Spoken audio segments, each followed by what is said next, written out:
So guys एक बार फिर से आपका स्वागत है आपके अपने यूट्यूब चैनल हक आपका।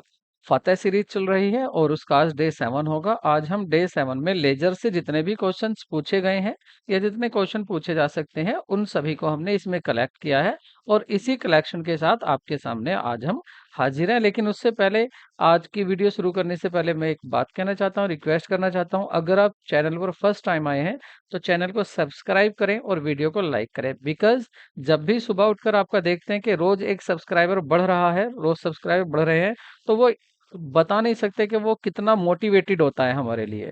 तो हमें मोटिवेट करने के लिए आपका सब्सक्राइबर होना जरूरी है। और मैं ये नहीं कह रहा कि आप हमारे लिए ही सपोर्ट कर रहे हैं, हमें सपोर्ट करके आप अपनी कॉमर्स की कम्युनिटी को सपोर्ट कर रहे हैं, क्योंकि हम चाहते हैं अपनी एक हेल्दी कम्युनिटी बने कॉमर्स की। कॉमर्स के भी इतने स्टूडेंट्स हो, कॉमर्स के भी इतने टीचर्स हों जितने अदर सब्जेक्ट के भी होते हैं। ऐसा ना हो कि वैकेंसी निकलती है तो कॉमर्स की कम निकलती है। तो बस उसी लिए हम आपसे दोबारा रिपीट करें, हमारे चैनल को सब्सक्राइब करें, हमें सपोर्ट करें। तो बीच में आपको पता है कोई बातें नहीं होने वाली है, क्योंकि पर्पज एक ही है, कम समय में आपका जल्दी से कोर्स हो जाए। और इसीलिए इसी के लिए हम रोज एक अपना कदम बढ़ा रहे हैं। आपसे भी एक बात और कहनी है कि आप अपना घर पर जो भी कैलेंडर हो उस कैलेंडर को आप बना लीजिए और उस कैलेंडर में आप रोज, जब भी आपका अगर डेट, आज मान लेते हैं जैसे आज फर्स्ट डेट है, तो आपकी आज फर्स्ट डेट है, तो आज फर्स्ट को आप क्या करेंगे, आज फर्स्ट होगी तो फर्स्ट को आप एक दिन अपना टोटल काउंट कर लीजिए आपके एग्जाम की डेट तक, कि भाई इतने दिन हमारे पास माना 50 डेज है, तो रोज एक दिन आप काट दीजिए। इससे क्या होंगे, आप तेजी से काम करेंगे और आपको ये फिक्र भी रहेगा कि हाँ भाई मेरे दिन अब कितने बचे हुए हैं। तो शुरू करते हैं आज की वीडियो का फर्स्ट क्वेश्चन। और हाँ, एक बात और साथ में ये भी बताना था कि नोट्स आपके अवेलेबल हैं। आप हमारे जो टेलीग्राम चैनल है उस पर आप लिंक मैं इस वीडियो में आपको दे दूंगा, आप उसमें जाकर डाउनलोड कर सकते हैं। आप डाउनलोड कर सकते हैं फ्री नोट्स, आपको फ्री नोट्स मिलेंगे। आप देखना, उन नोट्स को पढ़ने की जरूरत हो सकता है आपको दोबारा वीडियो के देखने की भी जरूरत ना पड़े। तो शुरू करते हैं आज की वीडियो का फर्स्ट क्वेश्चन। और इसमें कहा है आपसे कि ledger account is prepared from. जो लेजर अकाउंट है वो तैयार किए जाते हैं, तो वो कहाँ से तैयार किए जाते हैं? प्रोसेस आपको पता ही है। देखिए सबसे पहले क्या होता है, बिजनेस में ट्रांजैक्शन होता है। सबसे पहले बिजनेस में ट्रांजैक्शन होता है, ट्रांजैक्शन को मेजर किया जाता है, ट्रांजैक्शन की आइडेंटिफिकेशन किया जाता है कि ये मनी में मेजर किया जा सकता है या नहीं। देन उसके बाद आप उस ट्रांजैक्शन से तैयार करते हैं, आप वाउचर बनाते हैं, वाउचर तैयार करते हैं। जैसे कैश मीमो तैयार कर रहे हैं आप कैश गुड्स बेचने के लिए, और कैश मीमो या वाउचर तैयार होने के बाद आप फिर उसका जर्नल बनाते हैं। मतलब आप जर्नल एंट्री को पास करते हैं, उसकी एंट्री पास की जाती है। जब एंट्री पास हो जाती है तो फिर आप क्या करते हैं, तो तब आप बनाते हैं आपका अकाउंट्स। तब आप क्या बनाते हैं, आपका अकाउंट्स बनाते हैं। और ये जो अकाउंट्स होता है, इसी अकाउंट्स को हम कलेक्टिवली, जब कई अकाउंट होते हैं तो इसको हम क्या बोलते हैं, लेजर बोलते हैं। लेजर को ही अकाउंट बोलते हैं, अकाउंट को लेजर। आप ज्यादा कंफ्यूज ना हो, बस इतना ही ध्यान रखें सिंपल लैंग्वेज में कि लेजर क्या है अकाउंट, अकाउंट क्या है आपका लेजर। और देन इसके बाद आपका ट्रायल बैलेंस बनाया जाता है अर्थमेटिकल एक्यूरेसी चेक करने के लिए। और ट्रायल बैलेंस बनने के बाद और उसके बाद आपके फिर बारी आती है फाइनल अकाउंट्स की। तो ये आपकी पूरी प्रोसेस होती है अकाउंटिंग की। तो आप इसको अकाउंटिंग की प्रोसेस को अपने को अच्छे से याद रखें। तो आपसे क्वेश्चन क्या पूछा गया था, क्वेश्चन यहाँ पर पूछा गया था कि बताइए इनमें से जो लेजर मतलब अकाउंट्स तैयार किया जाता है तो वो किसके बेसिस पर तैयार किया जाता है। आंसर मुझे यहाँ बताने की भी जरूरत नहीं आ रहा, क्योंकि आपको जो ये प्रोसेस बताइए इस प्रोसेस में आपको खुद ही दिख रहा है कि अकाउंट्स कहाँ से तैयार हो रहे हैं, जर्नल एंट्रीज से। जर्नल एंट्रीज कह दीजिए या आप जर्नल कह दीजिए, तो ऑप्शन क्या होगा आपका, सी ऑप्शन होगा। नेक्स्ट क्वेश्चन देखते हैं, लेकिन फिर आप याद रखना, देखिए ये आपके बेसिक क्वेश्चन है। बेसिक से हम किसकी तरफ जाते हैं, एडवांस की तरफ जाते हैं, और एडवांस से हार्ड की तरफ जाते हैं। सभी क्वेश्चन करने जरूरी होते हैं। नेक्स्ट क्वेश्चन देखते हैं। grouping of the similar item and transferring those to the respective account is known as। देखिए आप क्या करते हैं जब आप एंट्री बना लेते हैं, देखिए सीजी पीएससी में पूछा हुआ क्वेश्चन है, असिस्टेंट प्रोफेसर हो, इस तरह के ही क्वेश्चन आपके पीजीटी में पूछे जाते हैं। तो देखिए आप जब जनरल एंट्री बना लेते हैं, माना आपने रेंट पेड किया और आप एंट्री बना देते हैं, रेंट अकाउंट को आप डेबिट कर देते हैं और टू लिख देते हैं आप कैश। ठीक है, आप जब सैलरी पेड करते हैं तो आप जनरल एंट्री बना देते हैं, सैलरी अकाउंट को तो कर देते हैं आप डेबिट और टू कर देते हैं कैश। इसी के साथ जब आप एंट्री बनाते हैं वेजिज पेड की, तो वेजिज को तो कर देते हैं आप डेबिट और टू कर देते हैं आप कैश अकाउंट। अगर आप फ्रेट पेड करते हैं तो फ्रेट को कर देते हैं आप डेबिट और टू कर देते हैं कैश। तो अब आपको क्या करना होता है, ये तो होगी आपकी जर्नल एंट्री। इन सभी को आप क्या करते हैं, इनका ग्रुप बनाते हैं। आप इनके लिए क्या करते हैं, एक ग्रुप बनाते हैं और उस ग्रुप में अलग अलग ग्रुपिंग करते हैं। ग्रुपिंग कैसे करते हैं आप, रेंट से जितने भी संबंधित एंट्रीज हैं वहां से आप उठाकर अपनी जर्नल एंट्री को रेंट अकाउंट में लिख देते हैं। उसके बाद आप जितने भी कैश से संबंधित बार बार ट्रांजैक्शन हो रहे हैं तो वो कैश वाले ट्रांजैक्शन आप यहाँ पर लिख देते हैं कि भी पता चल जाए आपको कैश कहाँ से आया और कहाँ गया है, कितना हमारे पास बैलेंस है वो आपको पता चल जाता है कैसे। तो आप अलग अलग ग्रुप बना रहे हैं, आप अलग अलग अकाउंट्स बना रहे हैं। और जब आप अलग अलग अकाउंट्स बना रहे हैं, आप ग्रुपिंग कर रहे हैं, तो इस मेथड को क्या कहते हैं। देखिए मैं आपको एक प्रोसेस दिखाता हूँ, जिस प्रोसेस से आपको पता चलेगा कि किसको क्या कहा जाता है। तो देखिए आपको मैं दिखाना चाहता हूँ अकाउंटिंग प्रोसेस। ठीक है, तो पहले हम देखेंगे अकाउंटिंग प्रोसेस को। ठीक है, तो अकाउंटिंग प्रोसेस को देखते हैं। देखिए अकाउंटिंग प्रोसेस में सबसे पहले क्या होता है, आपका फिनेंशियल ट्रांजैक्शंस होते हैं, लेन देन होते हैं, और ऐसे लेन देन होते हैं जिनको आप फिनेंशियली मेजर कर सकते हैं, मतलब मनी में मेजर कर सकते हैं। ट्रांजैक्शंस हो सकते हैं, आपकी इवेंट हो सकती हैं। अब आप उसको क्या करते हैं, पहले करते हैं आप उसकी रिकॉर्डिंग। अब बात होती है जब रिकॉर्डिंग की, तो रिकॉर्डिंग कहाँ करते हैं, देखिए इसको देखिए, रिकॉर्डिंग आप जर्नल में करते हैं। अब जर्नल आपका कितना हो सकता है, जर्नल आपका 8 टाइप का जर्नल हो सकता है। जर्नल की एंट्री आप कहाँ कर सकते हैं, कैश बुक में कर सकते हैं, जितने भी कैश ट्रांजैक्शन है। परचेज बुक में जितने भी आपने गुड्स परचेज किया है, आप परचेज बुक में कर सकते हैं। आप सेल्स बुक में कर सकते हैं, जितना भी आपने उधार माल बेचा है, उधार परचेज परचेज बुक में। उधार आपका जो क्रेडिट सेल है वो सेल्स बुक में। परचेज रिटर्न बुक, आप जितना भी गुड्स जो आपने उधार खरीदा है, जितना भी गुड्स आप वापस कर रहे हैं वो आप परचेज रिटर्न बुक में लिखते हैं। सेल्स रिटर्न बुक में जितना भी आपने उधार बेचा है वो आपका लिखेंगे, वो कितना आ रहा है, वापस हो रहा है, यदि वो आपका बेचा हुआ यदि वापस हो रहा है। और bills payable book, bills payable book में आपके जितने भी आपने बिल्स पेबल एक्सेप्ट किए हैं आप उनको लिखेंगे, और बिल्स रिसीवेबल बुक में जितने भी आपने बिल्स रिसीव किए हैं आप उनमें लिखेंगे। और बाकी की जो एंट्री यहाँ पर नहीं होती वो आपकी जर्नल प्रॉपर में एंट्री होती है। तो ये जो सभी था, ये क्या था आपका, ये था आपका रिकॉर्डिंग। इस सभी को क्या बोलते हैं, रिकॉर्डिंग। अगर मैं आपसे कहूँ कैश बुक को क्या बोलेंगे, तो आप रिकॉर्डिंग बोलेंगे कि मैं रिकॉर्डिंग की स्टेज पर हूँ। जब आपकी रिकॉर्डिंग की स्टेज पूरी हो जाती है तो आगे बढ़ते हैं। तो आगे आप क्या काम करते हैं, फिर क्लासिफिकेशन करते हैं। अब क्लासिफिकेशन में आप क्या करते हैं, कह रहे हैं पोस्टिंग इनटू लेजर, मतलब लेजर में आप पोस्टिंग करते हैं। तो आप वर्ड को समझिए। देखिए वर्ड क्या कहा गया है, यहाँ पर वर्ड बताया गया है पोस्टिंग। ये वर्ड आपके लिए बहुत काम का होने वाला है। वर्ड है आपका पोस्टिंग। पोस्टिंग मीन्स आप रिकॉर्डिंग से उठाकर ले जा रहे हैं ट्रांजैक्शन को, और आप एक स्पेसिफिक अकाउंट में एक स्पेसिफिक जगह पर आप उनको सबको लिख रहे हैं। अलग अलग जो भी नाम है उनको अलग अलग लिख रहे हैं, क्लासिफाई कर रहे हैं। एक जगह सेम नेचर के अकाउंट को लिख रहे हैं, तो आप इसको बोलते हैं लेजर। या लेजर में क्या बोलते हैं, इसको पोस्टिंग करना। तो आप क्या कर रहे हैं, पोस्टिंग। एक क्या हुआ आपका, आइडेंटिफिकेशन हुआ, देन आपका रिकॉर्डिंग हुआ है। रिकॉर्डिंग के बाद आपका क्या होता है, पोस्टिंग होता है। और पोस्टिंग के बाद आप क्या करते हैं, समराइजिंग करते हैं, समरी निकालते हैं। समराइजिंग में आपके 3 होते हैं। ट्रायल बैलेंस बनाएंगे आप, trading and profit and loss account बनाएंगे, और साथ में बैलेंस शीट आप तैयार करेंगे। यहाँ पर आपकी समराइजिंग पूरी हो जाती है। और देन आप एनालिसिस करते हैं, इंटरप्रिटेशन करते हैं, और उसके बाद कम्युनिकेटिंग कर देते हैं अपने यूजर को, जो भी अकाउंटिंग इंफॉर्मेशन को यूज करने वाले। तो मैं जो आपसे बात कर रहा हूँ क्वेश्चन में, वो मैं यहाँ की कर रहा हूँ।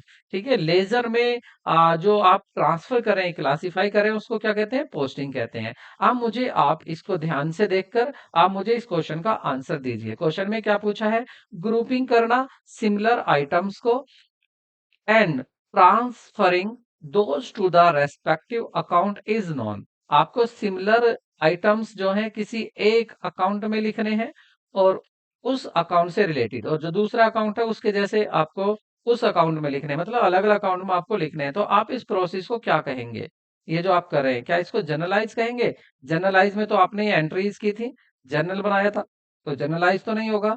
या आपका लेजर एडजस्टमेंट होगा, क्या आप लेजर एडजस्टमेंट करें या आप पोस्टिंग कर रहे हैं। तो ये आप क्या कर रहे हैं, पोस्टिंग कर रहे हैं। आप प्रिपरेशन करें ट्रायल बैलेंस, ट्रायल बैलेंस की तो अभी बात ही नहीं हुई। पासिंग कर रहे हैं एडजस्टमेंट एंट्रीज, तो सही ऑप्शन क्या होगा आपका? पोस्टिंग। तो आप क्या कर रहे हैं? पोस्टिंग। तो करेक्ट ऑप्शन आपका पोस्टिंग होगा। अब हम नेक्स्ट क्वेश्चन को देख लेते हैं, और नेक्स्ट क्वेश्चन है आपका, the purpose of the ledger. Ledger का पर्पज क्या होता है? देखिए, पहली बात तो आपको ये पता होना चाहिए कि लेजर है क्या। ठीक है, मैं आशा करता हूँ आपको पता होगा, लेकिन फिर भी रिवीजन थोड़ा सा कर लेते हैं, इसमें कोई बुराई नहीं होगी। अगर हम एक नजर देख लें कि इसके नोट्स हमारे क्या हैं, उसमें हम देख लेते हैं लेजर क्या है, क्यों बनाया जाता है, कौन कौन सी टर्म्स होती हैं जो लेजर बनाने में यूज की जाती हैं। सबसे पहले बात करते हैं यहाँ पर लेजर की। लेजर क्या है? देखिए, ledger is a principal book. Ledger क्या होती है? प्रिंसिपल बुक होती है, और ये आपसे क्वेश्चन पूछा भी जा चुका है। ठीक है, तो लेजर क्या है? प्रिंसिपल बुक होती है। विच कंटेन्स ऑल अकाउंट्स, जिसमें सभी अकाउंट्स होते हैं। ठीक है, सभी तरह के अकाउंट्स होते हैं। सभी तरह के अकाउंट्स मतलब आपके रियल अकाउंट्स, पर्सनल अकाउंट्स और नॉमिनल अकाउंट्स। ठीक है, ये अंडर द ट्रेडिशनल क्लासिफिकेशन, जैसे मैंने कल की वीडियो में बताया था कि अकाउंट्स के जो टाइप होते हैं, रियल, पर्सनल और नॉमिनल, ये ट्रेडिशनल क्लासिफिकेशन के अकॉर्डिंग होते हैं, तीन तरह के अकाउंट। और दूसरा कह रहे हैं asset accounts, liability accounts, capital accounts और revenue accounts and expenses accounts, ये होते हैं आपके मॉडर्न क्लासिफिकेशन में। जो transaction recorded in the book of original entry, जो ओरिजिनल बुक ऑफ एंट्री में रिकॉर्ड किए जाते हैं। बात देखें, ये बहुत ज्यादा समझने की है। अगर आप इस चीज को देखें, कितनी समझने की यहाँ पर बात है, तो देखिए इसको देखो आप। इसने कहा कि जो ट्रांजेक्शन ओरिजिनल एंट्री में, मतलब जर्नल में ट्रांसफर किए जाते हैं जहां से, और ट्रांसफर को क्या बोलते हैं? पोस्टेड बोलते हैं। तो आपको यहाँ पर कितनी बातें निकल कर आती हैं? एक, आपका लेजर क्या होता है? प्रिंसिपल बुक होता है, पहली बात ये आपको याद रखना है कि आपका जर्नल क्या होता है? जर्नल होता है आपका, जर्नल क्या होता है आपका? प्रिंसिपल बुक, एक आपको ये याद रखना है। दूसरा, जर्नल में सभी अकाउंट्स होते हैं। तीसरी बात यहाँ पर आपको क्या याद रखनी है कि आपकी जो ओरिजिनल एंट्री होती है उसको बोलते हैं जर्नल, और जर्नल में ओरिजिनल एंट्री होती है, और एंट्री से जो ट्रांसफर करते हो आप जर्नल से, उसको आप पोस्टेड कहते हैं। ठीक है, तो ये बातें यहाँ से निकल कर आई। नेक्स्ट देखते हैं यहाँ पर, देखिए अब बात करें प्रिंसिपल बुक। तो it is the book which has record the transaction in the summarised manner. जो समराइज्ड मैनर होता है, मतलब आप समरी तैयार कर रहे हैं, तो उसको क्या बोलते हैं आप? लेजर। यदि आप अपनी समरी तैयार कर रहे हैं, तो उस समरी को आप क्या बोलते हैं? लेजर बोलते हैं। और लेजर क्या होती है आपकी? Principal book. अगर यहाँ पर एक नाम आता है पोस्टिंग, तो पोस्टिंग क्या है? एक प्रोसेस। पोस्टिंग क्या होती है? एक प्रोसेस होता है, एक ऐसी प्रक्रिया होती है जिसमें आपका ट्रांसफर किया जाता है ट्रांजैक्शन को, जो रिकॉर्ड किए गए थे आपके बुक ऑफ ओरिजिनल एंट्री, मतलब आपकी जो, और लेजर में आप ट्रांसफर कर रहे हैं, जो आपने जर्नल में ट्रांजैक्शन किए हुए हैं उनको आप लेजर में ट्रांसफर कर रहे हैं, इसी को क्या बोलते हैं? पोस्टिंग कहते हैं। बैलेंसिंग ऑफ अकाउंट्स की बात करें यहाँ पर, तो इसका मीन्स होता है कि टोटलिंग करना। आप टोटलिंग कर रहे हैं किसकी? दोनों साइड की। देखिए, अकाउंट्स में दो साइड होती हैं, और उन दोनों साइड की आप अगर टोटलिंग कर रहे हैं, तो वो क्या कहलाएगी? आपकी बैलेंसिंग कहलाती है। और बैलेंसिंग में और क्या आ गया? देखिए, पहले तो आप टोटलिंग करेंगे, टोटलिंग करने के बाद आप डिटरमिनेंट करेंगे डिफरेंस। मतलब आप देखेंगे दोनों साइड, देखिए कोई भी अकाउंट्स हो, कोई भी अकाउंट्स आप ले लीजिए, हर अकाउंट्स की दो साइड होती हैं। एक साइड होती है आपकी डेबिट, और एक साइड होती है आपकी क्रेडिट। आप क्या करते हैं, जब इसमें एंट्री आप पास कर देते हैं, तो एंट्री पास करने के बाद इस अकाउंट का टोटल करते हैं, दोनों साइड का। दोनों साइड का आप टोटल करेंगे, और टोटल करने के बाद आप देखते हैं, इनका बैलेंस निकालते हैं, मतलब डेबिट साइड ज्यादा है या क्रेडिट साइड ज्यादा है। तो ये जो आप डिफरेंस निकाल रहे हैं, ये जो आप डिफरेंस निकाल रहे हैं, इस प्रोसेस को, इस प्रक्रिया को आप बोलते हैं बैलेंसिंग करना।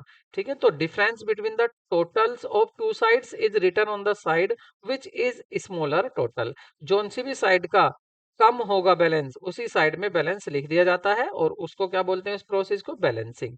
अगर ट्रायल बैलेंस की बात करें, यहाँ पर ट्रायल बैलेंस भी समझ लेते हैं साथ साथ में कि ट्रायल बैलेंस क्या है आपका।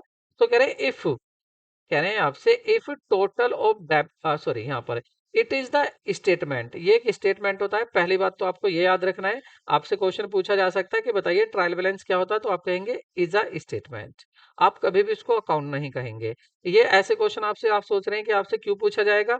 क्वेश्चन पूछ लिया जा सकता है। आपको क्या करेगा, आपको कई ऑप्शन देगा और उसमें से कहेगा कि बताइए इसमें से सही बात कौन सी नहीं है, गलत कौन सा है। वहां पर ऐसा आपके ये आ जाते हैं क्वेश्चन, जिन्हें आप सोचते हैं कि ये क्वेश्चन तो बिल्कुल छोटे हैं, बहुत छोटे लेवल के हैं। तो आपसे कह रहा है कि it is the statement which is balance of the ledger accounts, जिसमें क्या होते हैं, लेजर अकाउंट के बैलेंस होते हैं, or return the total of the amount into the two columns should be same and this is proof to arithmetical accuracy।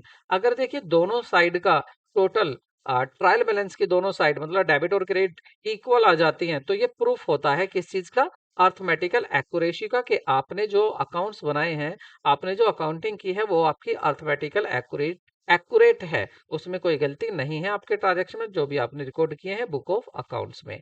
तो trial balance क्या होता है, एक ऐसा स्टेटमेंट होता है जो दिखाता है अर्थमेटिकल एक्यूरेसी, और वो उसमें ट्रांसफर कहाँ से किए जाते हैं, बैलेंस वो किए जाते हैं आपके लेजर से। ठीक है, आगे देखते हैं। थोड़ा आप समरी रूप में भी देख सकते हैं, मतलब आपका यहाँ पर टोटल जो भी होता है, देखिए मैंने आपको लेजर बता ही दिया है क्या होता है, सभी अकाउंट्स का ये क्या होता है, एक रजिस्टर होता है। दूसरा पोस्टिंग और लेजर क्या कहते हैं, ट्रांसफरिंग को कहते हैं, ये सारी बातें। यूटिलिटी ऑफ लेजर, देखिए लेजर की यूटिलिटी क्या है इसकी जिक्र और कर लेते हैं यहाँ पर। Principal book of account ledger contain all the information regarding to the various account, it help in the preparing the financial account. क्या करता है ये हेल्प करता है आपका फाइनल अकाउंट्स को, फाइनल अकाउंट्स को तैयार करने में ये मदद करता है, इसकी यूटिलिटी है, मतलब इसकी उपयोगिता है। Both journal and ledger are the essential for the complete the efficient accounting system. अगर आपको एफिशिएंट अकाउंटिंग सिस्टम करना है, बनाना है, तो उसके लिए लेजर जर्नल और लेजर दोनों ही जरूरी होते हैं। अगर बैलेंसिंग की बात करें अकाउंट्स की, तो मैं आपको ये बताकर ही आया हूं, लेकिन थोड़ी सी एक बात और यहाँ पर आगे और बढ़ेंगे, कहेंगे in case of real account and personal account difference is carried forward to the credit side and if the credit side is greater by writing by balance of BD. कह रहे हैं कि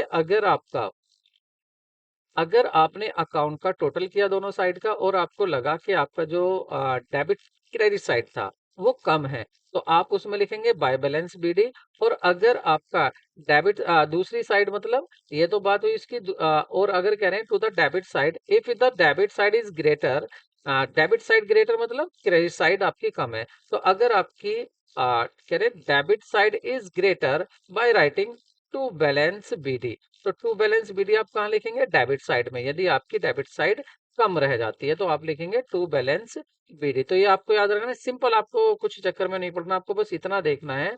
और हाँ, एक बात और, जब आप शुरू करते हो ना बैलेंस, ये आपको लास्ट में नहीं है, ये बैलेंसिंग के टाइम नहीं है, ये बैलेंसिंग के टाइम नहीं है। बीडी जो आता है, देखिए इसमें काफी कंफ्यूजन होता है। देखिए बीडी को आपको हमेशा याद रखना है। अगर आप इंग्लिश अल्फाबेट को देखेंगे तो इंग्लिश अल्फाबेट में सबसे पहले क्या आता है, ए, बी आता है, देन उसके बाद सी आता है। तो जब आप अकाउंट्स को शुरू करते हैं, जब आप अकाउंट को शुरू करते हैं कोई सी भी साइड हो, तो आप बीडी लिखते हैं, बैलेंस बीडी। ठीक है, बैलेंस बीडी। अगर आप कैरी फॉरवर्ड करें, मैं थोड़ा यहाँ गलत बता गया था, ये बैलेंस करने में नहीं, ये कैरी फॉरवर्ड करने में, अगर आप अकाउंट की शुरुआत कर रहे हैं, तो अगर आपको डेबिट साइड से शुरुआत करनी है तो आप लिखेंगे टू बैलेंस बीडी, और अगर आपको क्रेडिट साइड से शुरुआत करनी है तो आप लिखेंगे बाय बैलेंस बीडी। शुरुआत करनी है तो आप बीडी लिखेंगे, और आपको लास्ट करना है, मतलब अकाउंट को बंद करना है, तब बैलेंस आ रहा है, तब आप लिखते हैं C for C D. C for C D लिखेंगे और बी फॉर बी डी लिखेंगे। बी डी का मतलब होता है ब्रॉड डाउन, और सी डी का मतलब होता है कैरिड फॉरवर्ड। ठीक है, ये आपको याद रखना है। तो यहाँ ये बताया गया कि आप जो कैसे कैरिड फॉरवर्ड करेंगे अपने अकाउंट्स को। पर्सनल और रियल अकाउंट्स की बात करें यहाँ पर बैलेंस की, but nominal account are close at the end of the period by transferring them to the transaction account of profit and loss account. देखिए ये बहुत अच्छी बात कही गई है, इस बात को आपको बहुत ध्यान से देखना है। देखिए कहा गया कि जो आपका पर्सनल अकाउंट होता है और एक आपका रियल अकाउंट होता है, किसकी बात हो रही है, पर्सनल अकाउंट और रियल अकाउंट की। इनको बैलेंस किया जाता है, लेकिन नॉमिनल अकाउंट्स, नॉमिनल अकाउंट जो होते हैं are close at the end of the period. जैसे ही पीरियड पूरा हो जाता है, अकाउंटिंग पीरियड, अकाउंटिंग साइकिल आपका 6 महीने का हो सकता है, आपका 1 ईयर का हो सकता है, जैसे ही वह पूरा हो जाता है तो आप क्या करते हैं, नॉमिनल अकाउंट जितने भी होते हैं, कौन से होते हैं नॉमिनल अकाउंट, आपके एक्सपेंसेस अकाउंट होते हैं, जैसे आप एक्सपेंसेस या इनकम, जैसे आपका बैंक आपका सॉरी वेजेज अकाउंट है, सैलरी अकाउंट है, रेंट अकाउंट है, ये सब क्या है? Nominal account. तो ये सब नॉमिनल अकाउंट क्लोज हो जाते हैं साल पूरी होने पर, और जो इनका बैलेंस होता है उसको ट्रांसफर कर दिया जाता है। कहाँ पर? या तो ट्रेडिंग और ट्रेडिंग अकाउंट में ट्रांसफर कर दिया जाएगा, या प्रॉफिट एंड लॉस अकाउंट में ट्रांसफर कर दिया जाता है। ये आपको अच्छे से बात याद रखनी है। तो आपको यहाँ क्या बताया गया कि आपको बताया गया कि जो आपके बैलेंस होते हैं पर्सनल रियल अकाउंट के, ये सीधे बैलेंस शीट में जाते हैं, और आपके नॉमिनल अकाउंट को बंद करके उसके जो बैलेंस होते हैं वो ट्रेडिंग में और P&L अकाउंट में चले जाते हैं। ट्रायल बैलेंस के बारे में अगर यहाँ पर बात करें, वो आप अभी पढ़कर ही आए हैं। तो ये क्या होता है? ये एक ऐसा स्टेटमेंट होता है जहां पर डेबिट और क्रेडिट बैलेंस होते हैं, किसके? सभी अकाउंट्स के होते हैं। ठीक है, return with a view of ascertaining arithmetic accuracy, जो आपको बताता है कि अर्थमेटिक एक्यूरेसी है या नहीं है आपकी बुक्स ऑफ अकाउंट्स में। तो ये तो थे हमारे छोटे से नोट्स। आई होप आपको ये भी पसंद आए होंगे। आप पसंद आए तो यार लाइक जरूर करें, ठीक है। तो आपको ये सभी कहाँ मिलेंगे? देखिए, ये सभी मैं आपको इनको भेज दूंगा आपके टेलीग्राम चैनल में, लिंक आपको नीचे मिल जाएगा। वहां पर ये सभी नोट्स आपको फ्री ऑफ कॉस्ट मिल जाएंगे। ये नहीं है कि अदर चैनल की तरह आपको पैसे में मिल रहे हैं, फ्री ऑफ कॉस्ट आपको सब कुछ दिया जा रहा है। अब चलते हैं अपने क्वेश्चन की तरफ। अब हमें लगता है कि यहाँ पर हमें आकर, अब मुझे नहीं लगता कि अब हमें कुछ देखना पड़ेगा यहाँ पर। अब मुझे नहीं लगता है ऐसा। ठीक है, मुझे लगता है कि शायद अब हमारा सब कुछ हो जाएगा। मतलब कोई भी ऐसा क्वेश्चन नहीं होगा कि जिसकी हम यहाँ पर बात करें और वो ना हो। अब हमारे सभी क्वेश्चन अच्छे से होते चले जाएंगे। अब हमें किसी नोट्स को देखने की जरूरत नहीं होगी। सो नेक्स्ट क्वेश्चन देखते हैं। The purpose of the ledger is to. अब मुझे लग रहा है कि आप आंसर आराम से दे देंगे। देखिए, यहाँ पर्पज पूछा है, तो ये क्या काम करता है वो अभी आप देख कर आए हैं। देखिए, क्लासिफाई करता है ट्रांजैक्शन को, बिल्कुल बात सही है। ग्रुपिंग करता है ट्रांजैक्शन को, ये भी सही है। Find balance in each account, her account में बैलेंस मिलता है, ये भी बात सही है। तो यहाँ पर आपका आंसर क्या आने वाला है? आपका D, all of the above. सभी इसके आंसर सभी सही हैं। नेक्स्ट क्वेश्चन देख लेते हैं। तो नेक्स्ट क्वेश्चन आपका, सेल्स बुक। अगर बात करें यहाँ पर, sales book is a record of. Sales book, विक्रय बही जो होती है, ये अभिलेख है। किस चीज की एक अभिलेख है? क्या लिखती है ये? देखिए, मैंने अभी आपको जब सब्सिडायरी बुक बताया था, जहां पर मैंने आपको 8 आपको सब्सिडायरी बुक्स बताई थी, जर्नल के साथ बताई थी कि जर्नल के कितने पार्ट है, तो वहीं से ये क्वेश्चन निकल कर आया है। कह रहे हैं कि बताइए सेल्स बुक क्या रिकॉर्ड करती है। तो सेल्स बुक रिकॉर्ड करती है आपकी क्या? कैश सेल्स को करती है, कैश सेल ऑफ एसेट को करती है, या क्रेडिट सेल को करती है, या आपके सभी को करती है। तो देखिए, यहाँ पर आपको याद रखना है, सेल्स बुक हमेशा सेल्स को रिकॉर्ड करती है। और वो सेल्स भी कौन सी होती है आपकी? सेल भी होती है आपकी क्रेडिट सेल, उधार सेल। और क्रेडिट सेल कहाँ आ रही है? आपकी सी में। तो ऑप्शन आपका सी सही होगा। ऑप्शन कौन सा सही होगा आपका? सी ऑप्शन बिल्कुल करेक्ट होगा। सी ऑप्शन में क्या आ गया? Only credit sale of the goods. अगर गुड्स की क्रेडिट सेल की जा रही है, तो आप वो रिकॉर्ड कहाँ करते हैं? सेल्स बुक में रिकॉर्ड करते हैं। ठीक है, नेक्स्ट क्वेश्चन देखते हैं। A cash discount received is entered on the 3 column cash book on। तो कह रहे हैं कि जो कैश डिस्काउंट होता है, वो अगर आपको रिसीव्ड हुआ है, अगर आपको कैश डिस्काउंट मिला है, तो उस कैश डिस्काउंट को कहाँ पर रिकॉर्ड किया जाता है? वो भी किसमें? 3 कॉलम कैश बुक में। तो पहले मैं आपको 3 कॉलम कैश बुक बताता हूँ कि 3 कॉलम कैश बुक होती कैसी है। तो देखिए, कैश बुक कोई सी भी हो।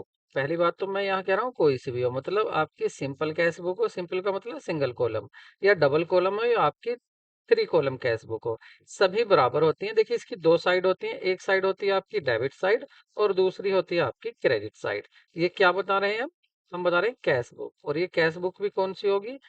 3 कॉलम कैश बुक। अब इसके कॉलम्स कौन कौन से होते हैं? देखिए, सबसे पहले दोनों, पहली बात तो जो जो नाम इधर होंगे डेबिट में, वही क्रेडिट में होंगे। फर्क इतना है कि डेबिट में तो हम रिसीट लिखते हैं, ये तो रिसिप्ट होता है जितना भी पैसा आ रहा है, और इधर हम लिखते हैं पेमेंट। ये साइड होती है आपकी पेमेंट की, ये आपकी पेमेंट्स की साइड है। अब यहाँ पर होता क्या क्या है, देखिए इसमें अगर फर्स्ट बात करें हम, तो पहला कॉलम जो होता है, ये आपका डेट का कॉलम होता है, और ये इधर भी होगा आपका डेट कॉलम, यहाँ पर होता है। डेट कॉलम के बाद यहाँ पर होता है आपका पर्टिकुलर्स होता है। ठीक है, और पर्टिकुलर्स के बाद यहाँ पर आपका वाउचर नंबर होता है। वाउचर नंबर के बाद देन आपका डिस्काउंट होता है, ये कौन सा होता है? डिस्काउंट। और जब आपको पैसा मिल रहा है तो आप डिस्काउंट देंगे तो यहाँ लिखेंगे। और आपका उसके बाद होता है डिस्काउंट रिसीव्ड के बाद, फिर इसमें कॉलम आते हैं आपके तीन। तीन कॉलम कौन कौन से होते हैं? सॉरी, एक कॉलम हो गया डिस्काउंट, और एक कॉलम होता है यहाँ पर आपका कैश का होता है, और एक कॉलम होता है आपका बैंक का। यही सेम नेम इधर भी होते हैं। ठीक है, तो ये होती है आपकी three column cash book. Date, particulars, voucher number, discount, cash, bank. तो इसको बोलते हैं थ्री कॉलम कैश बुक। अगर टू कॉलम कैश बुक होती तो ये डिस्काउंट का कॉलम नहीं होता। अगर वन कॉलम कैश बुक होती तो यहाँ पर बैंक कॉलम नहीं होता, एक एक कॉलम हो जाते। अब आपसे पूछ रहा है कि अगर डिस्काउंट आपको रिसीव्ड हो रहा है, अब आप देखिए रिसीव्ड कब होगा आपको डिस्काउंट? जब आप किसी को पेमेंट करेंगे। माना आप किसी मोहन को पैसा दे रहे हैं तो आप इधर लिखेंगे, क्या लिखेंगे? बाय मोहन। इधर लिख देंगे कि मोहन को पैसा हमने दिया और हमें डिस्काउंट मिला। तो इस साइड का जो डिस्काउंट कॉलम है उसमें तो लिखेंगे। तो इस साइड कौन सी साइड है? ये है आपकी क्रेडिट साइड। तो कौन सी साइड में लिखेंगे आप? डेबिट साइड में लिखेंगे, क्रेडिट साइड में लिखेंगे, या इसकी एंट्री नहीं करेंगे तो आप लिखेंगे क्रेडिट साइड में। तो सही आंसर क्या होगा आपका? सही आंसर होगा आपका क्रेडिट साइड में दिखाएंगे अगर आपको डिस्काउंट मिल रहा है, रिसीव्ड हो रहा है। और रिसीव्ड कब होगा? जब किसी को आप पेमेंट करेंगे। और आप अगर डिस्काउंट देंगे तो आपका फिर कहाँ होगा? वो आपका यहाँ पर होगा। जब आपको रिसीट हो रही है तो वो डेबिट साइड में होगा। नेक्स्ट क्वेश्चन देखते हैं। Total of the two side of the account, find out the difference is called. आप अकाउंट्स का, किसी भी अकाउंट्स का क्या कर रहे हैं? टोटल करके और उसका डिफरेंस निकाल रहे हैं। माना इधर तो आए 1000 रुपए, लेकिन इधर केवल 900 रुपए हैं, तो यहाँ पर ये 100 रुपए का जो बैलेंस आ रहा है, ये जो डिफरेंस आ रहा है किसका? 100 रुपए का। तो आप इसको क्या कहते हैं? तो इसको आप क्या कहते हैं? क्या आप टोटलिंग करना कहते हैं? नहीं। ट्रेलिंग करना कहते हैं? नहीं। बैलेंसिंग करना कहते हैं? बिल्कुल। आप क्या कर रहे हैं? बैलेंसिंग कर रहे हैं, बैलेंस निकाल रहे हैं। तो ये बैलेंसिंग होती है। ठीक है, ऑप्शन आपका कौन सा सही है? सी ऑप्शन बिल्कुल सही है। नेक्स्ट क्वेश्चन देखते हैं। और नेक्स्ट क्वेश्चन है आपका, in the financial accounting, in the financial accounting ledger is posting is process of. तो लेजर समराइजिंग की प्रोसेस है, क्लासिफाइंग की, रिकॉर्डिंग की, या इंटरप्रेटिंग की। तो ये आता है आपका क्लासिफाई में। क्लासिफाई में आप क्या कर रहे हैं कि सभी अकाउंट्स अलग अलग क्लासिफाई कर रहे हैं, अकाउंट्स को आपको, सभी अकाउंट को आप अलग अलग बना रहे हैं। नेक्स्ट क्वेश्चन देखते हैं। Contra entry is cash book are made when. Contra entry कब बनाई जाती है? यहाँ आपसे पूछा गया कि बताइए कॉन्ट्रा एंट्री कब बनेगी। देखिए बात को समझिए, आप अगर बना रहे हैं, कैश बुक बना रहे हैं, ठीक है, तो कैश बुक में आप क्या दिखाते हैं? इधर तो जहां से भी पैसा मिला है वो सब आप रिसीट दिखाते हैं, और इधर जहां भी आप पेमेंट कर रहे हैं उन सब पेमेंट्स को दिखाते हैं। अब आप एक बात बताइए, आप बना रहे हैं डबल कॉलम कैश बुक। मान लेते हैं आप कौन सी कॉलम बना रहे हैं? डबल कॉलम कैश बुक आप बना रहे हैं, कैश और बैंक लिख देते हैं इधर। अब क्या है, आपने पेमेंट किया ठीक किसी को, वो बात अलग है, लेकिन अब क्या हुआ कि आप किसी को पेमेंट नहीं कर रहे। पहली बात, आप क्या कर रहे हैं? जो बैंक आपका जो कैश रखा हुआ है, जो आपका बिजनेस में कैश रखा हुआ है, उस कैश को आप निकाल कर कहां पर पहुंचा रहे हैं? बैंक में पहुंचा रहे हैं। तो इसका मतलब किसी, क्या आपने बाहर वाले से, बिजनेस से बाहर से ट्रांजैक्शन किया? क्या बिजनेस से बाहर से पैसा आया या गया? नहीं। आप ऐसे समझिए, आपकी दो अलमीरा थी, एक अलमीरा थी आपकी कैश, और दूसरी अलमीरा या अलमारी थी आपकी बैंक। आपने क्या किया है कि कैश को उठाया और कहां पर पहुंचा दिया? बैंक में। या उल्टा होता, ऐसा भी हो सकता था, आप बैंक से लाते और बिजनेस में लाकर पैसा रख देते। तो आप ये क्या कर रहे हैं? बिजनेस से बाहर कोई ट्रांजैक्शन नहीं हो रहा। तो ऐसी सिचुएशन में आप कॉन्ट्रा एंट्री पास करते हैं, इसको कॉन्ट्रा एंट्री कहते हैं। और जो आपका यहाँ डिस्काउंट का कॉलम होता है, या आपका आपका जो कॉलम होता है, सॉरी, जो आपका एलएफ का कॉलम होता है, जो आपका लेजर फोलियो का नंबर कॉलम होता है, इस कॉलम में आप क्या लिख देते हैं? यहाँ पर आप सी लिख देते हैं। इस सी का मीन्स ये होता है कि ये जो एंट्री है कॉन्ट्रा एंट्री है, मतलब ये जो पैसा आया है या गया है, या तो बैंक से कैश में आया है, या कैश बिजनेस से बैंक में जमा हुआ है, किसी बाहर वाले व्यक्ति से कोई लेन देन नहीं हुआ है। तो अब क्वेश्चन पढ़ते हैं। देखिए कह रहा contra entry in cash book are made when. Contra entry कब की जाती है? Petty cash book is maintain, जब आप पैटी कैश बुक बनाते हैं? नहीं। पैटी कैश बुक क्या होती है? पैटी कैश बुक एक बार आपको, आप जो आपका जो कैशियर होता है, छोटा कैशियर, बड़ा कैशियर छोटे कैशियर को महीने में एक बार पैसा दे देता है और उससे कहता है अब आप जितने भी खर्चे करोगे आप अपने पास लिखते रहना और एक ही बार आपको पैसा मिलेगा। जो पैसा आपके पास बच जाए दोबारा से अपने पूरा कर लेना। जैसे आपने बताया 10,000 रुपए के छोटे मोटे खर्चे होते हैं, ठीक है, 10,000 रुपए हम आपको दे देते हैं, लेकिन महीने के लास्ट में हो सकता है आपके 8,000 रुपए के खर्चा हो, तो आपको अगले महीने फिर हम 10,000 रुपए दे देंगे। मतलब आपके दो बच रहे हैं तो 8 और दे देंगे। तो ये तो होगी पैटी कैश बुक, इसमें नहीं होता है। सिंपल कैश बुक में तो कॉलम ही नहीं होगा इसका। तो जो ट्रिपल कॉलम कैश बुक होती है, तो ट्रिपल कॉलम कैश बुक में क्या होता है, आपका कैश भी होगा, बैंक भी होगा, डिस्काउंट भी होगा। तो आपका किस में बनाया जा सकता है, ट्रिपल कॉलम कैश बुक में। और अगर यहाँ होता डबल कॉलम कैश बुक तो आपका आंसर वही हो जाता। तो डबल कॉलम कैश बुक हो या ट्रिपल कॉलम कैश बुक हो, दोनों में ही क्या आता है, आपका कॉन्ट्रा एंट्री लिखी जाती है। कॉन्ट्रा एंट्री याद रखना, सी लिख देते हैं केवल एलएफ वाले कॉलम में। और किस ट्रांजेक्शन पर, जब आप कैश से बैंक में रख रहे हैं पैसा और बैंक से कैश में ला रहे हैं, बिजनेस से बाहर कोई ट्रांजैक्शन नहीं हो रहा है। नेक्स्ट क्वेश्चन देखते हैं। If if credit side of bank account is greater than the debit side. देखिए पहली बात तो यहाँ आपसे ये कहा गया कि बैंक अकाउंट, तो यहाँ आप जो बैंक अकाउंट बना रहे हैं, मैं बैंक अकाउंट को मानकर चल रहा हूँ कि आपकी एसेट है। पहली बात, मैं इसको क्या मानकर चल रहा हूँ कि आपकी एसेट है। तो यहाँ पर आप एसेट मानकर चलेंगे तो देखिए गलत हो जाएगा। आपको एसेट इसको ना मानकर आपको यहाँ पर याद रखना है कि इस तरह के क्वेश्चन जो पूछे जाते हैं, ये आपके बीआरएस से पूछे जाते हैं, बैंक रिकंसिलिएशन स्टेटमेंट। और यहाँ पर जो बात होती है आपके सिंपल अकाउंट्स की बात होती है। कौन से अकाउंट्स की, कि जो आपकी पासबुक होती है, जो आपने बैंक में अकाउंट खोला हुआ है। मान लेते हैं आपका बैंक में अकाउंट खोला हुआ है, ठीक है, और बैंक का नाम है आपका एसबीआई। तो आपने एक एसबीआई का यहाँ पर एसबीआई नाम दे दिया है और यहाँ पर डेबिट और क्रेडिट साइड होगी। अब आप जब पैसा जमा करेंगे तो क्या करेंगे, आपने एसबीआई में जमा किया तो एंट्री क्या पास करेंगे, एसबीआई अकाउंट डेबिट, और टू क्या होगा आपका, कैश। पैसा आपका गया है, या इसको आप क्या कर देंगे, बैंक अकाउंट डेबिट और टू कैश, आपने बैंक में जमा कर दिया है कैश। तो इसका मतलब ये है कि आपके डेबिट साइड में लिख जाएगा। तो यहाँ करें, अगर आपका डेबिट साइड ज्यादा है तो आपको क्या करना है, बैंक अपने यहाँ जो एंट्री करता है, बैंक जो अपने यहाँ अपने आपकी एंट्री करता है, बैंक के यहाँ जो एंट्री होती है, तो बैंक अपने यहाँ पर एंट्री किस तरह से करता है, बैंक अपने यहाँ आपके पैसे को मानता है लाइबिलिटी। क्या मानता है, लाइबिलिटी। वो सोचता है कि ऐसा ना हो, हक आपका जो कंपनी है उसने जो यहाँ पर अकाउंट खोला हुआ है, वो अपना पैसा पता ना कब मांग ले मुझसे, तो पैसा तो वापस करना पड़ेगा, तो ये लाइबिलिटी है उसके लिए। तो वो अपने यहाँ बैंक जो लिखता है, जब भी आप पैसा जमा करते हो तो क्रेडिट साइड में लिखता है। यहाँ पर जब भी आप पैसा जमा करते हो तो वो कहाँ लिखता है, बैंक क्रेडिट साइड में। अब आपको कैसे पता चलता है, आप समय समय पर अपनी पासबुक लेते हैं, पासबुक में एंट्री करवाते हैं। तो पासबुक क्या होती है, ये कॉपी होती है, नकल होती है किसकी, बैंक अकाउंट की।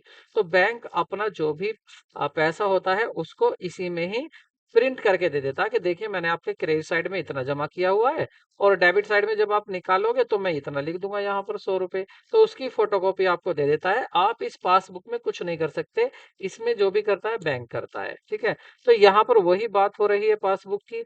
यहाँ पर क्या कह रहे हैं कि आपका अगर डेबिट साइड ज्यादा हो जाती है, कह रहे सॉरी क्रेडिट साइड ज्यादा हो जाती है, तो इसका मतलब क्या होगा कि बैंक में आपका पैसा जमा है, ठीक है। तो बैंक कैश एट बैंक ये दिखाता है कि बैंक में आपका पैसा जमा है, कैश एट बैंक दिखाता है, या बैंक बैलेंस दिखाता है कि बैंक में बैलेंस है, तो आपको ये दिखाता है कि बैंक में बैलेंस है। मतलब क्रेडिट साइड ज्यादा है तो ये दिखाता है कि बैलेंस, बैंक बैलेंस, कि आपका बैंक में बैलेंस है। लेकिन विड्रॉल कब होगा, जब आपका उल्टा हो जाएगा। आगे इसका भी क्वेश्चन आएगा, पूछा गया है ये भी क्वेश्चन, आप आगे देखेंगे। विच of the following is not cash flow, कह रहे कैश फ्लो क्या नहीं है। कैश फ्लो का मतलब है आपका ये बिजनेस है और आपको देखना है कि बिजनेस में जिस जिस आइटम से पैसा आ रहा है उसको इनफ्लो कहते हैं, और जिस आइटम से पैसा जा रहा है उसको आउटफ्लो कहते हैं। और कुछ ट्रांजेक्शन ऐसे भी होते हैं जो नॉन कैश होते हैं, जिसमें ना पैसा आता ना जाता। तो यहाँ पर पढ़कर देखते हैं। कह रहे हैं डिक्रीज इन क्रेडिटर, आपके क्रेडिटर कम हो गए, इसका मतलब आपने पैसा दिया होगा क्रेडिटर को, तभी तो कम हुए। तो उससे क्या होगा, आपका पैसा बाहर जा रहा है। पहली बात, पैसा बाहर जा रहा है तो वो क्या है, आउटफ्लो, इनफ्लो नहीं है। इसमें पूछा है इनफ्लो। कह रहे हैं डेटर्स आपके डिक्रीज हो गए, मतलब आपको जो पैसा देते डेटर्स वो आपके डिक्रीज हो गए, हो सकता है उन्होंने आपको पैसा दे दिया हो, तो इससे क्या होगा, इनफ्लो होगा, पैसे का आना होगा, यही ये पूछ रहा था। चलो आगे पढ़ के देखते हैं। आपने इशू किए हैं शेयर्स, आपने इशू किए हैं शेयर्स, तो इससे क्या होगा, आपका पैसा आएगा, तो ये भी क्या हुआ, इनफ्लो हुआ है, ये भी क्या है, इनफ्लो। ऊपर ये क्या हुआ था, ये भी इनफ्लो हुआ था। और क्वेश्चन क्या पूछ रहा है, इनफ्लो कौन सा नहीं है। फिर कह रहे हैं सेल ऑफ फिक्स एसेट, जब आप अपनी फिक्स एसेट को बेच रहे हैं तो पैसा आएगा, बिजनेस में इनफ्लो होगा, तो ये भी क्या है, इनफ्लो। लेकिन क्वेश्चन में पूछ रहा है which is not inflow, inflow कौन सा नहीं है, तो ऑप्शन ए आपका सही होगा कि आपने क्रेडिटर को पैसा दिया है तो आपका ये आउटफ्लो है, इनफ्लो नहीं है। नेक्स्ट क्वेश्चन देखते हैं। कह रहे हैं subsequent expenditure, subsequent expenditure that extend the useful life, improve the quality of the output, or reduce the operating cost of the exacting asset beyond their original estimate level are, तो उनको क्या कहते हैं, कह रहे हैं उनको कैपिटल एक्सपेंडिचर कहते हैं, रेवेन्यू एक्सपेंडिचर कहते हैं, डेफर्ड रेवेन्यू एक्सपेंडिचर कहते हैं, या आपका फिर नन ऑफ द अबव कहते हैं। देखिए पहली बात, जो आप फिक्स एसेट खरीदते हैं, पहली बात जब आप फिक्स एसेट खरीदते हैं तो फिक्स एसेट को परचेज करने से क्या होता है, आपकी कैपेसिटी बिजनेस की बढ़ जाती है, और इनको बोलते हैं हम कैपिटल एक्सपेंडिचर। ठीक है, क्योंकि ये बहुत बहुत समय तक बिजनेस में हेल्प करेंगे, और आपके ये कभी कभी होते हैं बिजनेस में एसेट आप फिक्स कभी कभी खरीदते हैं। रेवेन्यू एक्सपेंडिचर कौन से होते हैं, जो आपके माल बनाने के लिए किए जाते हैं, जो आपके ज्यादातर होते हैं, जैसे आपका वेजेज है, सैलरी है, इस तरह के जो खर्चे होते हैं ये क्या होते हैं, आपके रेवेन्यू एक्सपेंडिचर होते हैं। और रेवेन्यू रेवेन्यू नेचर के कुछ एक्सपेंसिव, रेवेन्यू नेचर के कुछ एक्सपेंसेस ऐसे होते हैं जिसको अमाउंट बहुत ज्यादा होता है, आप उसको एक साथ एक साथ पी&एल अकाउंट में नहीं दिखाते, आप थोड़ा थोड़ा करके उसको दिखाते हैं। तो जब आप थोड़ा थोड़ा करके दिखाते हैं उसको, जैसे आपका मान लेते हैं एडवर्टीजमेंट, आपका 10 लाख रुपए का एडवर्टीजमेंट हो गया इस साल, अब आप क्या 10 लाख रुपए का खर्चा इसी साल दिखा देंगे, तो पक्का आपका लॉस होगा। इसलिए आप क्या करते हैं, इसको 10 साल तक 1-1 लाख करके पी&एल अकाउंट में दिखाएंगे, जैसे इस साल कितना दिखाएंगे, 1 लाख, बाकी 9 लाख कहाँ दिखाएंगे, आप बैलेंस शीट में उसको दिखा देंगे। ठीक है, तो बाकी 9 लाख बैलेंस शीट में दिख जाएगा। फिर इसको आप क्या करें, आगे हर साल रेफर करते जा रहे हैं, तो इसको बोलते हैं डेफर्ड रेवेन्यू एक्सपेंडिचर। और यहाँ आपसे क्या पूछा था, कहा था सब्सिक्वेंट एक्सपेंडिचर, उत्तरवर्ती व्यय जो वर्तमान परिसंपत्ति के मूल से अनुमानित स्तरों पर प्रचालन लागतों को कम करने या उत्पादन की गुणवत्ता को सुधारने के लिए उपयोगी जीवन अवधि को विस्तारित करते हैं, तो उसको क्या कहा जाता है। तो यहाँ पर क्या कह रहा था, यूजफुल लाइफ को इम्प्रूव कर रहे हैं, क्वालिटी को। तो बिजनेस की क्वालिटी कब इंप्रूव होगी, जब आप नई नई मशीनें लाएंगे, और इससे क्या होगा कि रिड्यूस हो जाती है आपकी ऑपरेटिंग कॉस्ट भी, अच्छी मशीन लाना तो उससे इंप्रूव हो जाएगी आपकी कॉस्ट भी। तो ये क्या कहलाएगा, आपका कैपिटल एक्सपेंडिचर कहलाता है। नेक्स्ट क्वेश्चन देखते हैं। How many foods are there in the ledger, बहुत अच्छी बात, फूड्स होगा या गुड्स होगा ये गुड्स होगा आपका।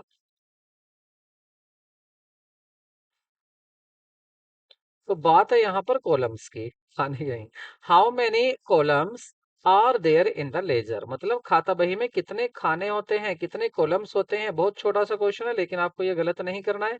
देखिए अगर अकाउंट का पूछ रहे हैं, तो अकाउंट्स में आप क्या देखते हैं, अकाउंट में पहले होता है आपका डेट होता है, और उसके बाद आपका पर्टिकुलर्स होता है, पर्टिकुलर्स के बाद आपका जेएफ होता है, जर्नल फोलियो नंबर, और उसके बाद आपका अमाउंट होता है। तो कितने कॉलम्स हुए, 1 2 3 4, एक कॉलम और होता है, वो कौन सा होता है, तो इसमें आपके कितने कॉलम है, एक नहीं होता, यही होते हैं आपके, डेट होता है, पर्टिकुलर्स होता है, और आपका जेएफ होता है, और आपका अमाउंट होता है। यही बातें इधर रिपीट होंगी, डेट होगी आपकी, पर्टिकुलर्स होगा आपका, और उसके बाद आपका अमाउंट होगा, एलएफ हो, जेएफ होगा, और आपका अमाउंट होगा। ये डेबिट साइड में होते हैं और ये क्रेडिट साइड में होते हैं। तो 4 तो हो गए आपके इधर, और 4 हो गए इधर, तो आपका टोटल कितना आ गया, ये आ गया आपका 8। तो कितने कॉलम्स होते हैं आपके, 8 कॉलम्स होते हैं। नेक्स्ट क्वेश्चन देखते हैं।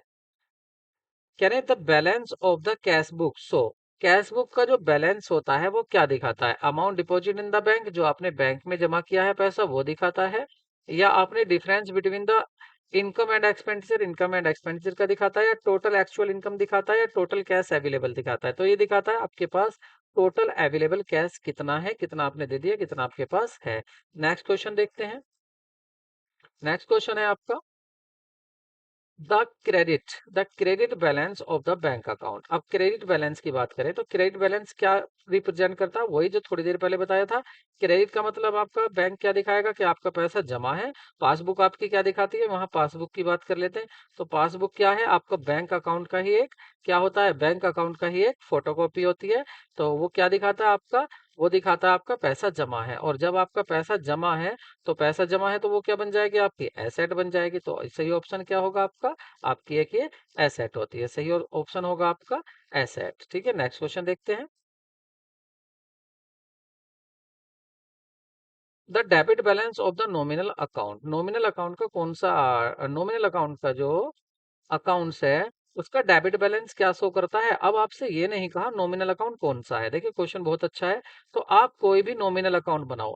अब नॉमिनल अकाउंट कौन सा हो सकता है। पहली बात देखिए, नॉमिनल अकाउंट जो होते हैं आपके एक्सपेंस के अकाउंट होते हैं, खर्चों के, इनकम के अकाउंट होते हैं। तो एक आप खर्चे का अकाउंट बना लो, ठीक है, एक आप एक्सपेंसिज अकाउंट बना लो।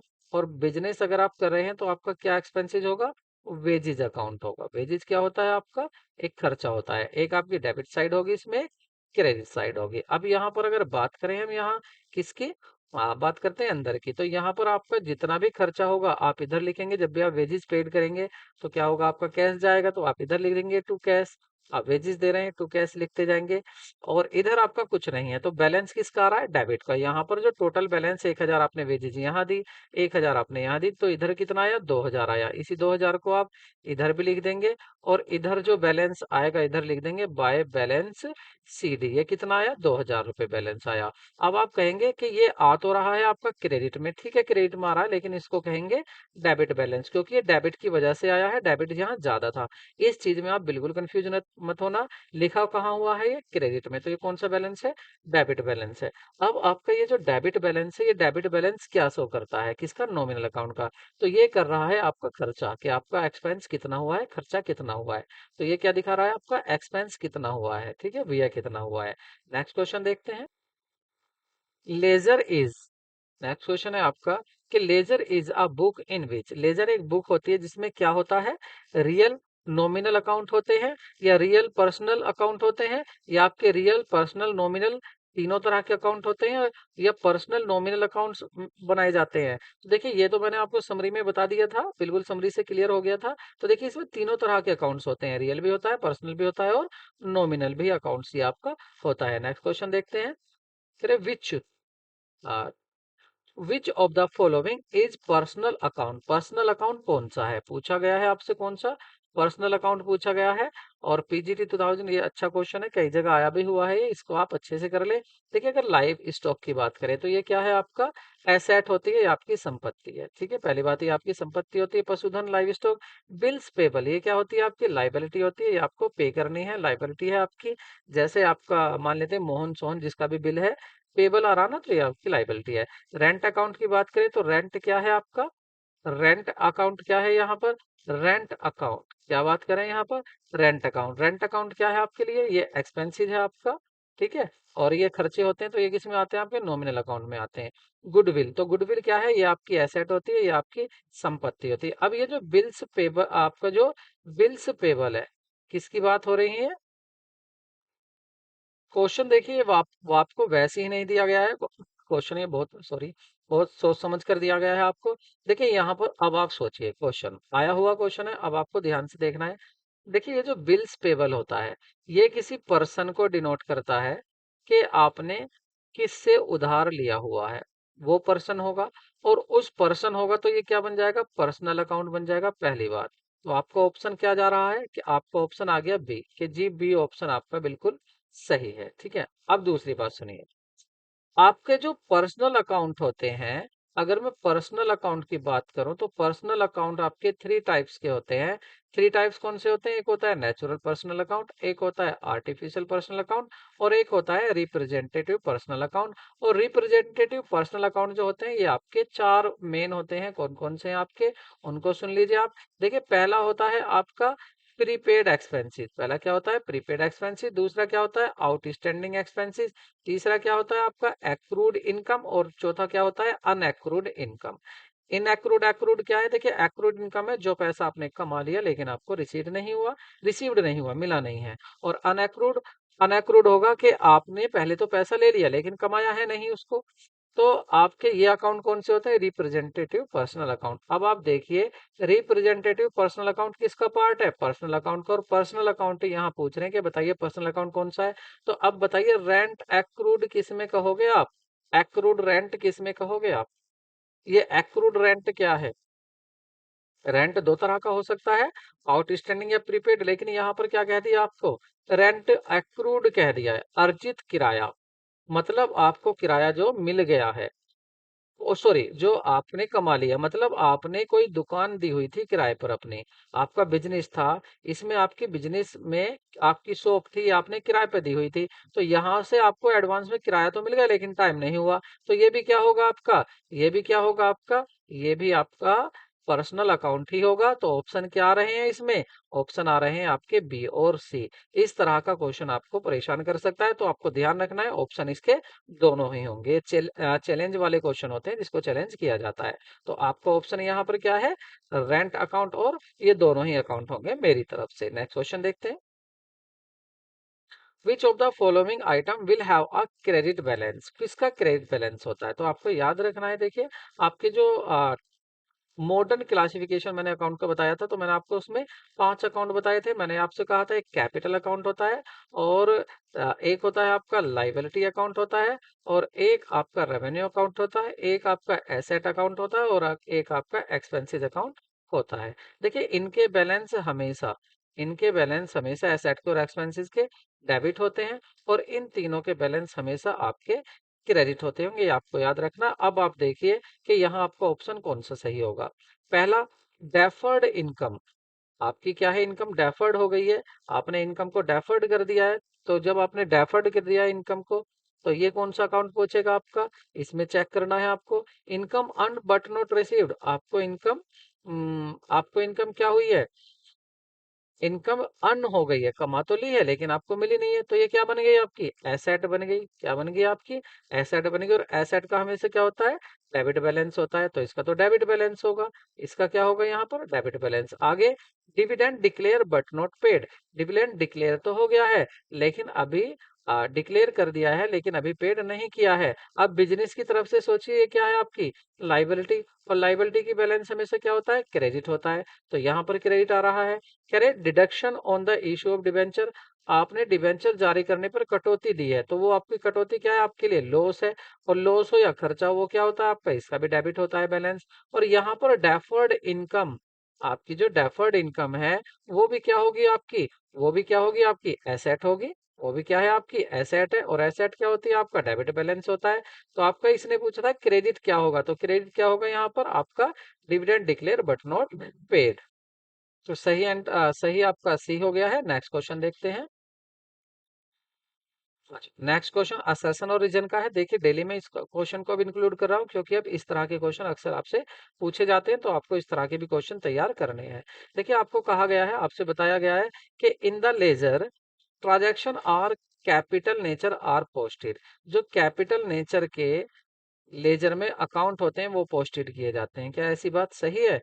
इसमें तो तीनों तरह के अकाउंट्स होते हैं, अभी हमने देखा था। तो देखिए, ये जो आपको असर्शन कह रहा है ये गलत है। दूसरा देखते हैं, रीजन। कह रहे हैं in ledger transactions of revenue and expensive nature are not posted. कह रहा है कि जो आपका ट्रांजेक्शन है कौन सा? रेवेन्यू से रिलेटेड और एक्सपेंसिव, ये पोस्टेड नहीं किए जाते लेजर में। ऐसा भी नहीं है, इसमें तो तीनों किए जाते हैं। तो अब आपका ऑप्शन क्या हो गया? ऐसा ऑप्शन आपको लेना है जिसमें ए भी गलत है और आपका आर भी गलत है। तो ऐसा ऑप्शन देखिए, यहाँ से ए होगा, बी होगा, सी होगा या डी होगा। तो देखिए, यहाँ पर कह रहा है आपसे, सी में कह रहा है कि बोथ, दोनों, असर्शन ए और रीजन आर, दोनों ही करेक्ट नहीं है। तो ऑप्शन आपका क्या हो जाएगा? सी आपका करेक्ट ऑप्शन होगा। इस तरह के क्वेश्चन अब काफी इंपॉर्टेंट होते हैं, ये क्वेश्चन आपसे पूछे जाते हैं। नेक्स्ट क्वेश्चन देखते हैं। Cash book is a example of. Cash book किसका एग्जाम्पल होता है? जर्नल का होता है, स्पेशल जर्नल का होता है, बोथ ए और बी होता है। देखिए, पहले मैं आपको बता दूं, आपको मैंने अभी आपसे बताया था सब्सिडायरी बुक। और सब्सिडायरी बुक में क्या होता है कि जो जर्नल होता है, जर्नल के कुछ आपके पार्ट्स बना लिए जाते हैं। एक तरफ हो जाता है आपका स्पेसिफिक जर्नल, एक तरफ आ जाता है आपका स्पेशल जर्नल या स्पेसिफिक जर्नल, एक तरफ आ जाता है जर्नल जर्नल, जर्नल जर्नल सामान्य रोजनामचा, जर्नल जर्नल होता है। तो इनमें क्या होता है स्पेशल जर्नल में, यहाँ पर 8 होती हैं आपकी, क्या होती है, कैश बुक होती है, कैश बुक होती है, परचेज बुक होती है, सेल्स बुक होती है, परचेज रिटर्न बुक होती है, सेल्स रिटर्न बुक होती है, बिल्स पेबल बुक होती है, और बिल्स रिसीवेबल बुक होती है, और जर्नल प्रॉपर आपका है ही। तो ये कितनी होगी, 8 होती हैं टोटल, 1 2 3 4 5 6 7 8। ठीक है, तो ये जो आपकी 8 होती हैं, तो इनको तो बोलते हैं स्पेसिफिक जर्नल, स्पेशल जर्नल, और जो सामान्य है उसको जनरल जर्नल बोलते हैं। तो यहाँ कहा कैश बुक, तो कैश बुक किस में आएगी आपकी, ये आएगी आपकी स्पेशल जर्नल में। ऑप्शन आपका बी होगा। नेक्स्ट क्वेश्चन देखते हैं। The process of transferring the transaction from the journal to ledger, ये तो अभी हो चुका है, इसको क्या बोलेंगे हम, पोस्टिंग बोलते हैं। नेक्स्ट क्वेश्चन देखते हैं। कह रहे हैं यहाँ पर आपका 1 जनवरी 2012 की बात है। देखिए बहुत ही बेहतरीन क्वेश्चन है, और इस तरह का क्वेश्चन ये जो दिया हुआ है, ये आपका बिल ऑफ एक्सचेंज से दिया हुआ है। जब उस चैप्टर को कराएंगे तब और भी डिटेल में देखेंगे इसके सारे क्वेश्चन। लेकिन ये जीआईसी में आपका पूछा जा चुका, गवर्नमेंट इंटर कॉलेज की जो परीक्षा हुई थी 2012 में, वहां क्वेश्चन पूछा गया था। तो इसको आप अच्छे से समझ लेना, ठीक है। देखिए यहाँ पर दो पार्टी थी, एक था आपका एक्स और एक था आपका वाई। तो क्या करता है, एक्स बिल लिखता है 3 मंथ्स का 20,000 रुपए के लिए वाई पर। इसने बिल बनाया, ठीक है, एक बिल ड्रा किया और इसको भेज दिया किसके पास, वाई के पास। बिल कितना था, बिल था आपका 20,000 का, ठीक है, 20,000 का बिल था और 3 मंथ्स के लिए बनाया गया। बिल पर इसने अपनी एक्सेप्टेंस दे दी, स्वीकृति दे दी, और वापस बिल एक्स के पास आ गया। लेकिन हुआ क्या, the bill was discounted by the bank at the fees of 100।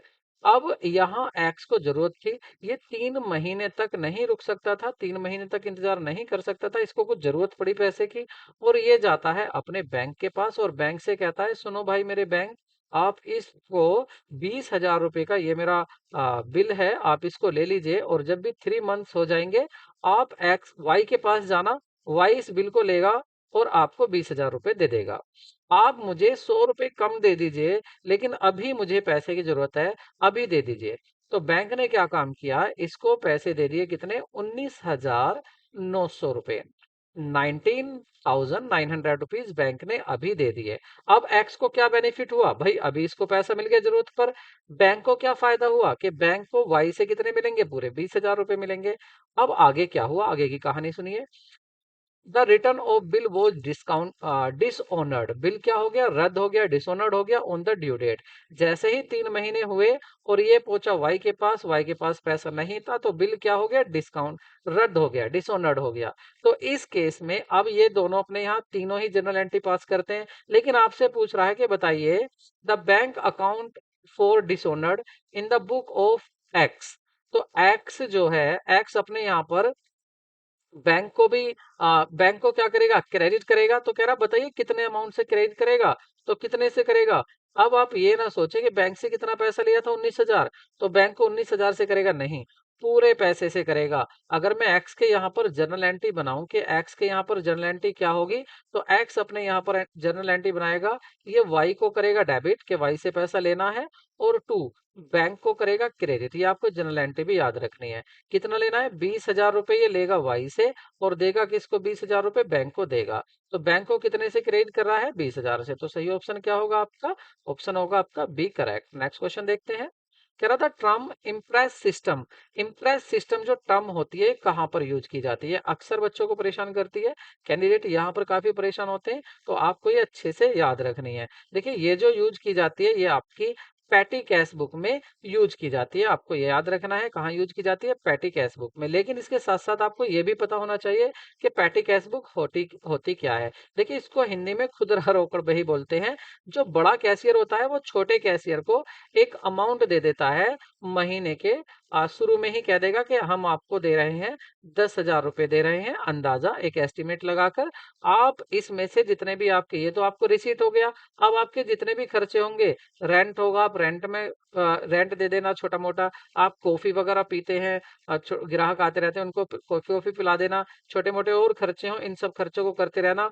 अब ये छोटा कैशियर क्या करेगा, ये यहाँ पर जोड़ता जाएगा सारे खर्चे। मान लेते हैं इसका खर्चा हुआ 9,000 का, तो ये क्या करेगा, इस 9,000 रुपए को एक 10 में से कम करेगा तो इसके पास बच जाते हैं 1,000 रुपए बच जाते हैं।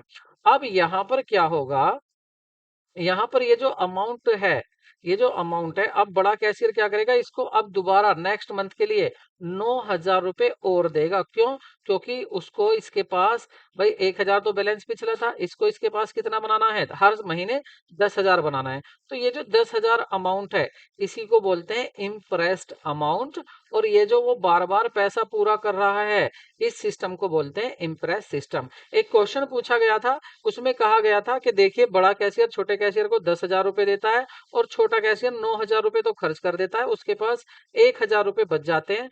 तो बताइए इम्प्रेस्ड अमाउंट क्या होगा। तो सभी ने सोचा कि देखिए भाई 10,000 रुपए उसको मिले, 9,000 रुपए खर्च कर दिए, तो 1,000 रुपए जो बचे ये इम्प्रेस्ड अमाउंट होगा। लेकिन नहीं, इम्प्रेस्ड अमाउंट होता है जो जिसको वो पूरा कर रहा है, तो वो अमाउंट होगा आपका इम्प्रेस्ड, मतलब पूरे 10,000 रुपए यहाँ पर। तो आपका सही ऑप्शन क्या होगा, आपका पैटी कैश बुक। ठीक है, पैटी कैश बुक में इसको यूज कर। तो ये जो हर महीने के शुरू में उस पर अमाउंट होता है, ये क्या होता है, इम्प्रेस्ड मनी होता है। और इस सिस्टम को इम्प्रेस सिस्टम कहते हैं। वेरी वेरी इंपॉर्टेंट क्वेश्चन है, याद रखना। और देखिए ये पीसीएस में पूछा भी जा चुका है, यूपी पीसीएस में। मैंने आपसे पहले भी कहा है, पीजीटी के जितने भी क्वेश्चन हो, या आपके कमीशन के क्वेश्चन जितने भी पूछे गए हैं, आप उसमें ये ना देखें कि आपके कौन से स्टेट का है, आपको हर स्टेट का करना है। पता नहीं कहाँ से कौन सा क्वेश्चन पूछ लिया जाए। नेक्स्ट क्वेश्चन देखते हैं। Unpaid wages are in the item of current asset, current liability, capital expenditure, revenue expenditure. देखिए अनपेड वेजेस, आपको वेजेस देनी थी, इसको आउटस्टैंडिंग एक्सपेंसेस भी कह सकते हैं। मतलब ऐसा एक्सपेंसेस जो हो गया है ड्यू लेकिन आपने पेड नहीं किया। मान लेते हैं ये महीना था आपका मार्च। अब मार्च का आपको वेजेस देना था, 1,000 रुपए आपने नहीं दिया, अकाउंट सभी बंद हो गए हैं 31 मार्च को। तो ये खर्चा क्या कहलाएगा, आउटस्टैंडिंग एक्सपेंसेस। और ये आपके लिए क्या है, एक लाइबिलिटी है और 1 साल में आपको ये देनी पड़ेगी। तो जो 1 साल में देनी होगी आपको बिजनेस को, मतलब तो वो होती है करंट लाइबिलिटी। नेक्स्ट क्वेश्चन देखते हैं। The purchase book of the business organisation record. तो ये भाई क्या करती है भाई, ये परचेज जितना भी क्रेडिट परचेज होता है मटेरियल का, ये भी ध्यान रखना है। और रॉ मटेरियल का ट्रांजैक्शन ऑफ रॉ मटेरियल, ये भी ध्यान रखना है यहाँ पर। किसका, ये कह रहा है कि credit transaction of raw material, ये जो आप रॉ मटेरियल परचेज करते हैं, एनी मटेरियल नहीं, क्या करते हैं, रॉ मटेरियल। तो आपका जो रॉ मटेरियल होता है उसको ये रिकॉर्ड करती है। ऑप्शन सी इज आपका सही। तो सही ऑप्शन होगा आपका credit transaction of raw material. Next question देखते हैं।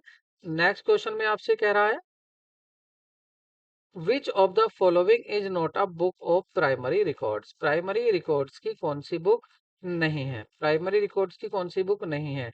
तो प्राइमरी रिकॉर्ड्स की आपकी लेजर है, कैश बुक है, सेल्स है, बिल्स पेबल है। देखिए ये सब क्या है, ये प्राइमरी रिकॉर्ड्स की बुक होती है। और ये आपका क्या होता है, ये आपकी प्रिंसिपल बुक होती है, मेन बुक होती है। लेजर इन सब के बाद बनाया जाता है। तो क्या नहीं है, यहाँ पर लेजर नहीं है आपकी प्राइमरी रिकॉर्ड की बुक। नेक्स्ट क्वेश्चन देखते हैं। The book which credit note voucher are recorded. तो उसको क्या बोलते हैं, सेल्स या परचेज लेजर, या सेल्स रिटर्न, या आपका परचेज रिटर्न। तो इसके लिए आपको ये देखना होगा कि आप परचेज को क्या करते हैं। जब आप परचेज करते हैं तो उसको क्या करते हैं, डेबिट करते हैं। जब आप सेल करते हैं उसको आप क्रेडिट करते हैं। जब आपका परचेज रिटर्न होता है तो आप उसको क्या करेंगे, खरीदा हुआ वापस करें तो आप उसको क्रेडिट करते हैं। और जब आप सेल्स रिटर्न करते हैं तो आप उसको क्या करते हैं, डेबिट करते हैं। ठीक है, ये बात आपको याद रखनी है।